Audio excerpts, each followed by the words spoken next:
Hey, bestie, let me ask you something personal. Have you ever created a plan, maybe for your career, your family, your relationship, your healing? And then life showed up with a plot twist that you didn't see coming? Maybe you've tried to stay calm. Maybe you fell apart. Maybe you said, this wasn't supposed to freaking happen. Here's the truth: the plan will change. Your power doesn't have to. Today, we're going to dive into what to do when life doesn't follow your script. Because, friend, that doesn't mean that your story is over. So, let's talk about what research, psychology, a little ancient wisdom have to say about reclaiming your peace and purpose and even needing to pivot in all of this. I'm going to be honest with you. I feel like this episode is the story of my life. Huh. I don't know that anything. And by the way, I like plans. My number one, if you know anything about strength finders, my number one strength is strategic. I like plans. I create them. I can see A to Z. And it rarely goes A to Z. Maybe my strategic needs to start learning how to have a if we go A, B, and C, and then we need to detour, then what does D, E, and F look like going this direction rather than I don't know. But this feels like it's been the story of my life. And I'm going to talk a little bit more about that as I kind of just walk through this. But let's start with why do we even care? Well, first of all, if you're listening to this episode and you haven't turned it off already, that means that you have had things happen in your life that have not gone as planned. It is a deeply normal human experience, and our experiences don't have to define us. But I think about, and by the way, I got married relatively young, so let me just start there, mid-20s. But I got married later than my original plan was because I wanted to have babies young because my mom was a young mom, and in my mind that just made sense to me. But nonetheless, I got married in my mid-20s, and then I thought, okay, well, we'll start having kids.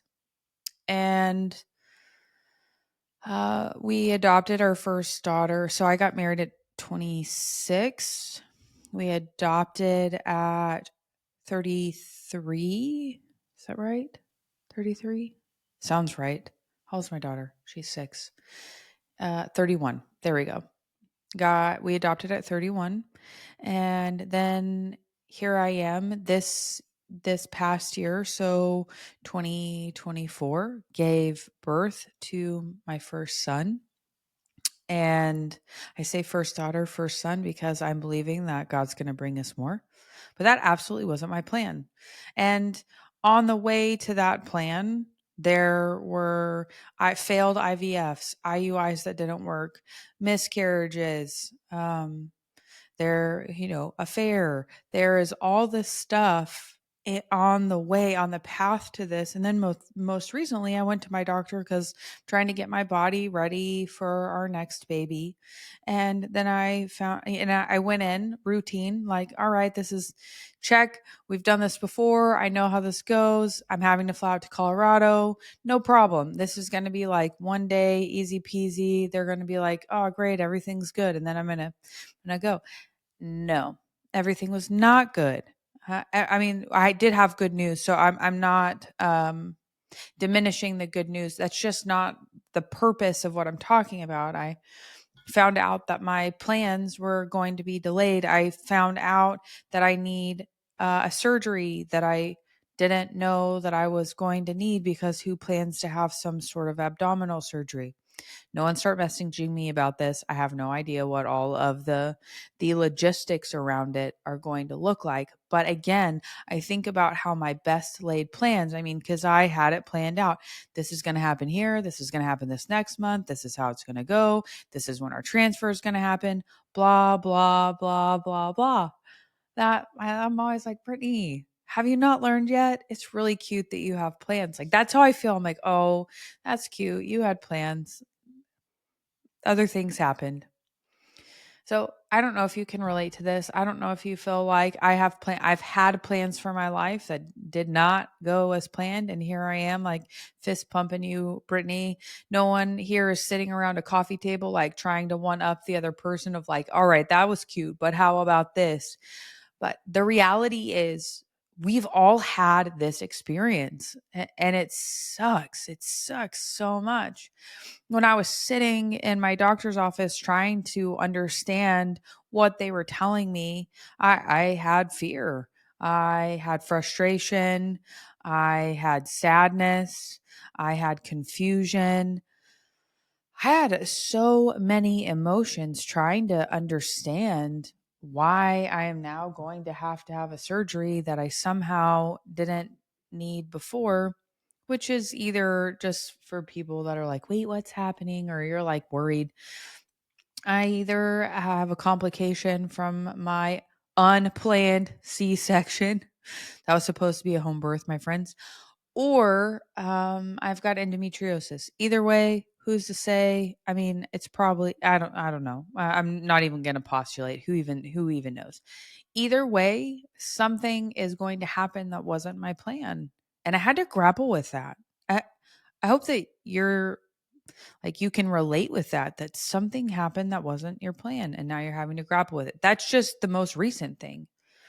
So, this topic is important because what positive psychology, which really is just a research field, what positive psychology tells us is that one of the greatest predictors of well being is not when life goes smoothly, it's whether you believe you can adapt.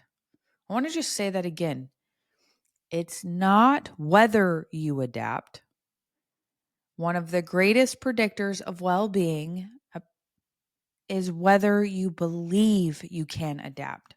This, friends, is called psychological flexibility, and it's a skill that you can grow. Now, if you listen to me often enough, you know, because it shows up somewhere, that I love a good Stoic philosopher. And Stoicism teaches us that we don't suffer because events happen, we suffer because of our judgment of those events. That it's not about our ability to control our life. I would be a millionaire and I don't know, maybe the happiest person in the existence. That's not true. None of that's true. But I think about like controlling life. Your power lies not in controlling your life, but in controlling your response. By the way, you have the ability to do that in case no one has ever told you. You are not a victim to your life. You are not a victim to what happens to you. I have plenty of things to find victimhood for in my life. I am not a victim, and you don't have to be one either. You can control your response. Now, again, if you listen to this long enough, you know that I love me some NLP. And NLP really just talks about how our brain is a pattern making machine. So when those patterns are interrupted, like strategic plans, when those patterns are plans, we have an option, friend. We can either recalibrate or we can collapse. Have you ever felt like you collapsed under the weight of a plan that went awry? What about, did you recalibrate? Did you recalibrate? I hope you recalibrated. And if you haven't, it's not too late. You can recalibrate today. So let's talk about what this thing is and what it's not. If things don't go as planned, first of all, it is not a sign that you failed. It's not proof that you're not worthy, and it is not the end of the road. Our brain wants to make meaning. It is a meaning making, pattern making system. Period. That's what it is. It's amazing the way that it works. The problem is if you're running faulty patterns like I'm a failure, something's wrong with me, I'm not good enough. Like I think about the stuff that comes up with infertility, and I can't tell you how many women are like, I can't trust my body, or my body betrayed me. Like I've totally said both of those things in my history. Um, Saying things like, I'm not a woman. While I never said that, I did say things like, my body's not doing what it was created to do, which also felt like meant that something was wrong with me. I wasn't good enough. Something was wrong with me. I should, air quote, insert air quotes here. I should be able to give my husband children. I should be able to give my daughter siblings. I should be able to get pregnant with ease. Should. This is what happens when things don't go as planned. Often we start to make meaning. I had a conversation with a client today, and I said, all right, I hear that you're making a lot of assumptions, and I also hear that you're making meanings of this. You are taking this thing to mean that. And if I saw the world through those eyes, that this meant that, I would also feel the way that you feel. What if this doesn't mean that? What if this means something different? Wouldn't that change the way that you saw the world, experience this person? And the answer is yes. So let me come back to, it is not, friend, a sign that you failed. It is not proof that you're not worthy. And it is not the end of the road, unless you're dead. And if you're dead, then you're not listening to my podcast. So nothing that feels bad is ever the last step. It felt really bad when I got this news. I guess it was like a week ago now, a little over a week. It felt really bad when I got this news. But it wasn't the end of the road. It is, however, the end of the road on the ability to conceive. Like, I was telling a friend, let me just pause here for a second. I was telling a friend that there's grief here for me because I'm grieving what I will never have at this point, unless God miraculously heals me. And if he does, praise the Lord, and I'll be so grateful. But I don't know if he will. I don't know if he will. And if he does, epic. But I've had to face the fact that I will never, again, unless God heals me, have children uh the normal way, through the horizontal hula, that it just happens, that Josh sneezes on me and boom, there's a baby in it. That won't happen. Now you may go, okay, Brittany, but like 9 years it took you to conceive, give birth. Like, why in the world would you think that could happen at this point? Well, even though there's probably like a 0.05, let's just say less than 1% or less. If you've ever seen Dumb and Dumber, I am perpetually so you're saying that there's a chance. You're saying that there's a chance. And that I had hope for that. I still randomly are like, oh man, my boobs hurt or whatever it is. And I'm going to go pee on a stick because I don't know, maybe that means that I'm pregnant. There was still that hope. So now I've had to grieve that hope is gone, that I'm going to have to put that to bed. Again, unless God miraculously does something, which who's to say? He certainly can. My life is full of miracles. That I'm going to have to put this to bed. This is not the plan. I can't tell you how many people, by the way, have had tell me about the dreams that they've had about me that I conceive naturally. Horizontal hula, Josh sneezes on me, boom, baby. That's gone. That's gone. This is not the plan. I don't necessarily view my life this way, but I think I could easily lay out a timeline and go, all right, here, this year, that didn't go as planned, that didn't go as planned, that didn't go as planned, that didn't go as planned, that didn't go as planned. And I could easily review my history, go, this is a life of unplanned happenings. However,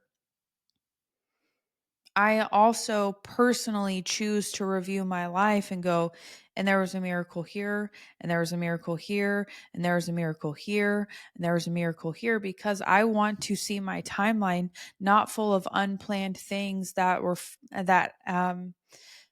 just embodied negative emotion. I want to look back and reflect and go, yeah, that wasn't planned, and this is where the miracle was. That wasn't planned, and this is what came out of it. That wasn't planned, and this is what came out of it. So you have a choice. You have a choice, friend, in how you look at it. And I just went off on a rabbit trail. I have notes, but I just stopped following my notes. So I hope that's okay, because I'm telling you on myself. So let's come back to what this thing is. When you have something go unplanned, it is an invitation for you to pivot. It is a moment that gives an opportunity to reveal your resilience. It is a call to trust yourself and your process on a deeper level. I cannot tell you, friend, how much I know myself, trust myself, have confidence in me because of how I faced unplanned things. Again, you heard me tell you the story earlier. It wasn't like, oh, Pollyanna, okay, great, everything's fine. No, I had normal human emotions that were attached to it. And when you do that, when you see it, when you change the view, when it's an opportunity to pivot, to show your resilience, to learn yourself even deeper, the unexpected becomes the birthplace of growth. If, friend, you choose to work with it rather than against it. I don't live my life this way. And this is my like and to this. I could have easily gone into some sort of depression, low state after finding out that I'm going to have surgery.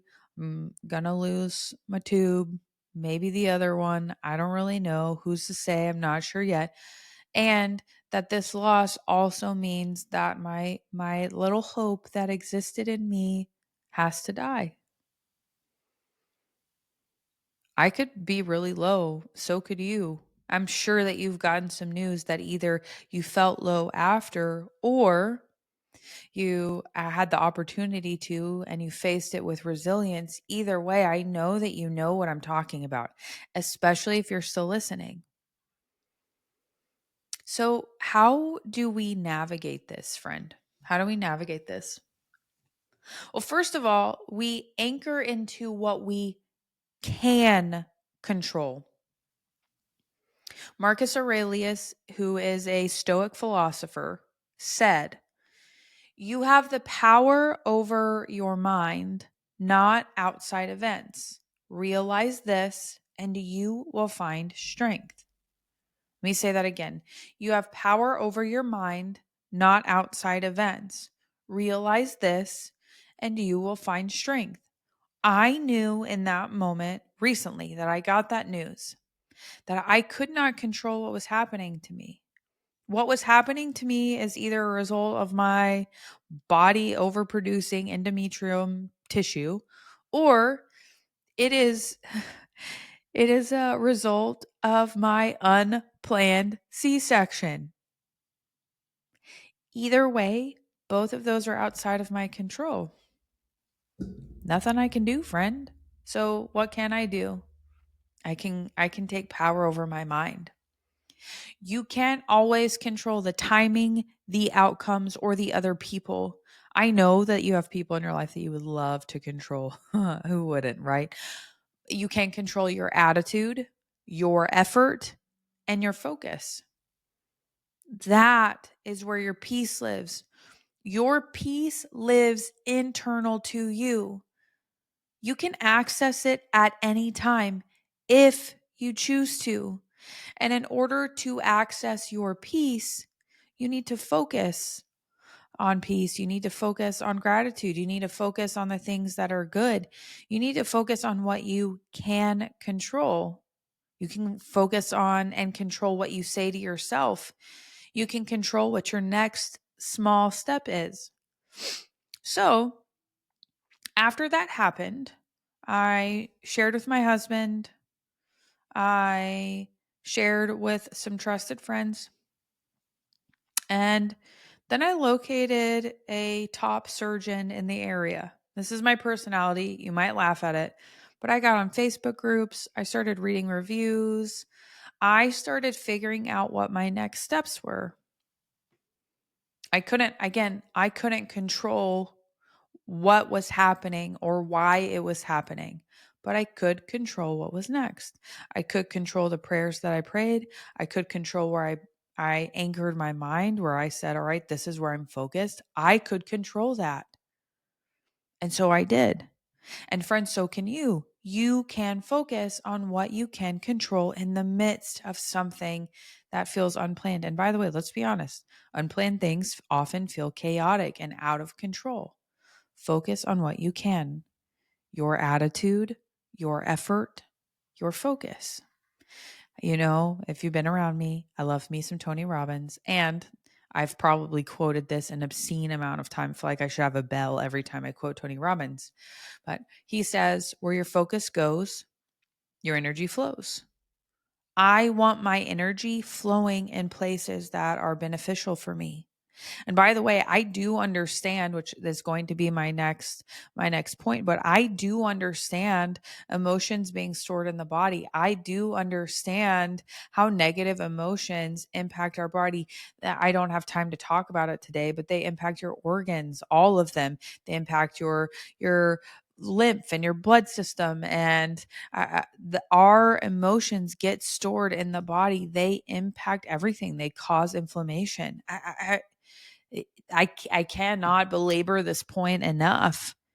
I already have something weird going on in my body. I don't want to add to it with my emotions. So you need to release baggage. MER, NLP, they both talk about unprocessed emotions and how those get stored in our unconscious mind. When things go sideways, often baggage shows up in the form of things like panic, shame, despair. You need to recognize or these beliefs. I want to add that, or these beliefs that we tell ourselves, here we go again. I knew that the next shoe was going to drop. It's my fault, or bad things always happen to me. These things that we start telling ourselves. So if you get triggered by disappointment, by unplanned things, if you start just running this pathway of negativity, it's time for a breakthrough session. It's time to clear out what's unresolved so you can recalibrate your emotional GPS. Next is you need to learn to reframe the narrative. So, positive psychology reminds us that the stories that we tell ourselves shape our identity, our resilience, and our hope. So, when plans fall apart, you and I, friend, have to learn to reauthor the story. Instead of saying, this ruined everything, you can say, this is the chapter where I pivot. Instead of saying, it's not supposed to be this way, you say something like, it's hard and I can still grow here.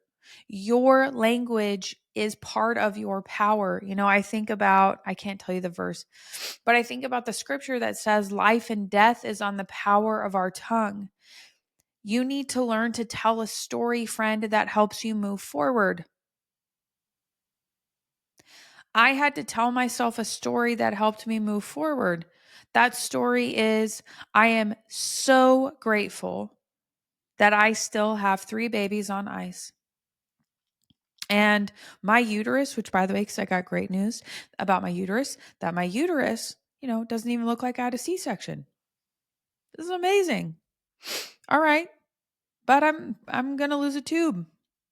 I have to have abdominal surgery. I don't know what else is going to happen in there.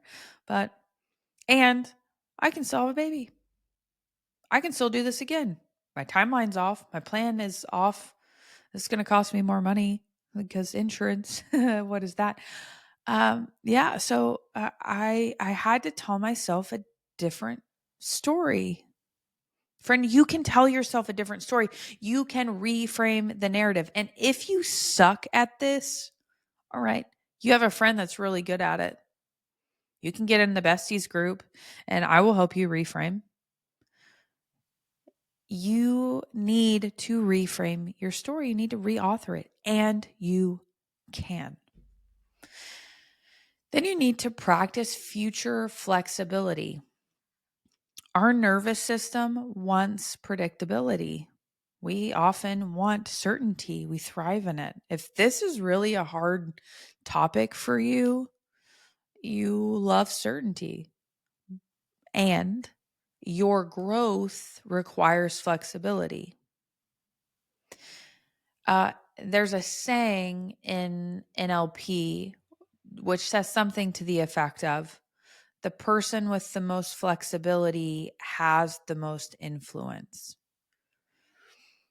And that's really about being cognitively flexible, that we can get in this place where we see the situation, people in our environment in a very rigid way. And it's a closed mindset. And when we have psychological flexibility, it gives us freedom over our life. It allows us to influence the future. So I want to encourage you that you actually need to visualize different paths. I have already done this. I have been up on my own personal timeline and I have seen myself with another baby. I have seen this surgery go well. I don't know what the timeline is, but I've seen this surgery go well. I needed to let go of my timeline, my timeline previously, and I needed to not settle into this place of negativity and allow my view to be expanded. I don't know about you, but so much in my life, whenever there has been a delay, I can look back with some years typically and see the reason for the delay. I wanted children earlier in life, first of all. I wanted lots of them, and I wanted them close together so they could have that like very close sibling experience. That's not what happened for me, but I totally have a story and more empowering story about why this happened. And finally, you have to grieve what's lost and make room for what's next. So many of us, we sort of do this thing where on one hand, we either get stuck in grief, we get stuck in the negative view of all of it, or we like positive patty it, we spiritual bypass it, and we act like it's not there.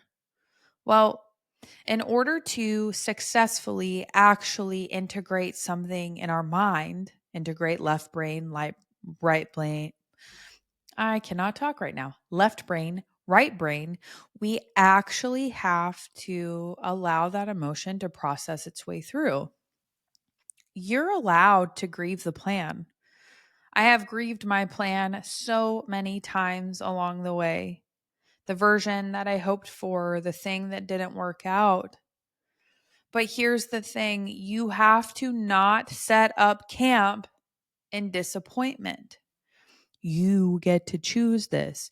You have to not set up camp in disappointment. Healing happens when you acknowledge what is. I acknowledge something was happening so out of my control, was not my plan, is not what I wanted or expected. And I felt those feelings. I shared them with people that I trust, and I took action. So there's this concept, I know I've talked about it on the podcast at some point, but stare versus glance. You need to give your pain, your disappointment, your struggle, your whatever, you need to give that a glance. and you need to stare at where you want to go. My disappointment, my sadness, that anger, confusion, that got a glance.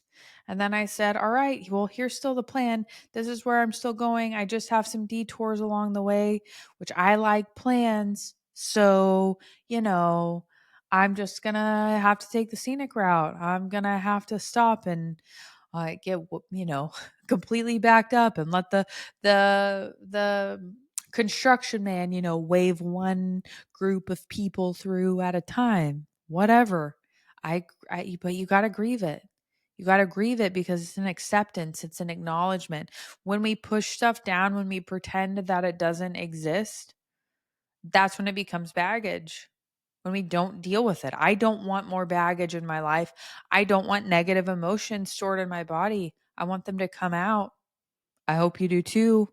You need to grieve and then act. You need to grieve and then not stay. You need to glance and then point your eyes where you're going to stare. And that doesn't mean that you don't have grief again. I am certain, friends, certain that I say if because it hasn't happened yet, but if when I lose the ability to get sneezed on and have a baby through the horizontal hula, I'm just sticking with that today, that there will be moments and not just leading up to this surgery, post surgery, maybe it could even be post kids or into my mid 40s when I'm like, man, it never happened.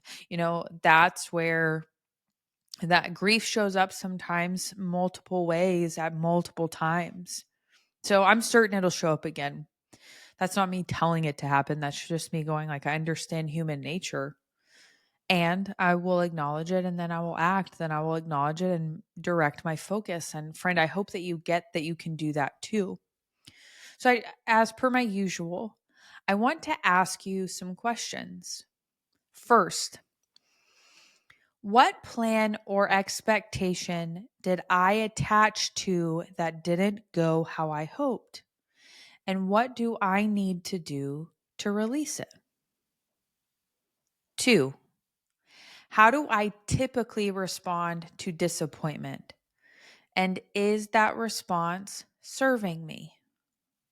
3, what belief am I carrying about this moment that might not be true? For example, this ruins everything. 5, what would it look like to trust the process? Oh, that was 4. Sorry, my bad. 4, what would it look like to trust the process even here? And 5, what's one empowered action that I can take today, even if it's small? Friend, your plans might change. The path might zigzag, take lots of tours, have annoying construction guys waving one group of people through at one time, but that doesn't mean you're off track. You are allowed to pause, to pivot, to grieve, and then to rise, to become that more empowered version of you. So, if you're ready to release the emotional baggage from your detour and realign with the future that you're capable of creating, book a breakthrough session with me. Deal with this stuff quickly. You're not behind, you're just becoming. That's it. You're just becoming. And I'm grateful that I get to be on the road with you as you become. Until next week.